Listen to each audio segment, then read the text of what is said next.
கதை கேட்க தயாராயிட்டீங்களா? இன்றைக்கான வேதவசனத்தையும் கதையும் பார்ப்போமா? நம்ம யாரை நம்புறோம்?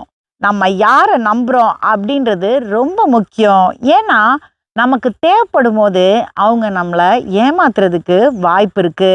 வேதம் என்ன சொல்லுகிறது என்று பார்க்கலாம். நீதிமொழிகள் 25:19. ஆபத்து காலத்தில் துரோகியை நம்புவது உடைந்த பல்லுக்கும் மொழி புரண்ட காலுக்கும் சமானம். பாத்தீங்களா வேதம் என்ன சொல்லுதுன்னு? துரோகி, அதாவது நம்ம நம்ப தகாதவர்களை நம்பும் போது எப்படி ஆபத்து வரும்னு.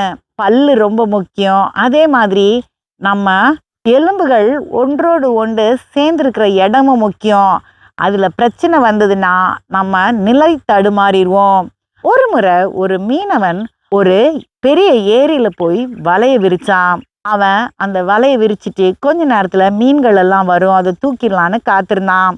ரொம்ப நேரம் கழிச்சு அவனுடைய வலையில அசைவு தெரிஞ்சதுனால அந்த வலையை வெளியே இழுக்கிறான். அவனுக்கு ஒரே ஏமாற்றம், அதுல ஒரே ஒரு மீன் தான் இருந்தது. அவன் ரொம்ப துக்கத்தோட அந்த மீனை எடுத்து அவன் பையில போடுறதுக்கு கையை நீட்டும் போது அந்த மீன் அவன் கிட்ட பேசிச்சு. அந்த மீன் சொல்லுச்சு, நீ இன்னைக்கு என்ன வெளியே விட்டுரு, நீ திரும்பியும் வந்து வலை விரிக்கும் போது நான் என்னுடைய நண்பர்களெல்லாம் கூட்டிட்டு வந்து உன்னுடைய வலையில விட்டுறேன், அப்போ நான் உனக்கு நிறைய மீன் கிடைக்கும் அப்படின்னு. இந்த மீனவன் ஒரு நிமிஷம் யோசிச்சான்.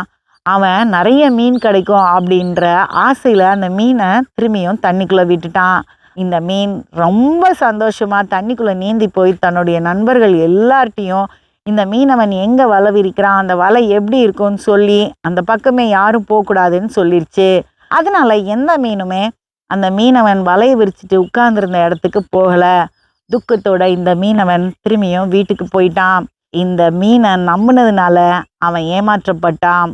யாரை நம்புறோம் அப்படின்றது ரொம்ப முக்கியம். whom we trust is very important. அடுத்த கதையில் சந்திப்போம்.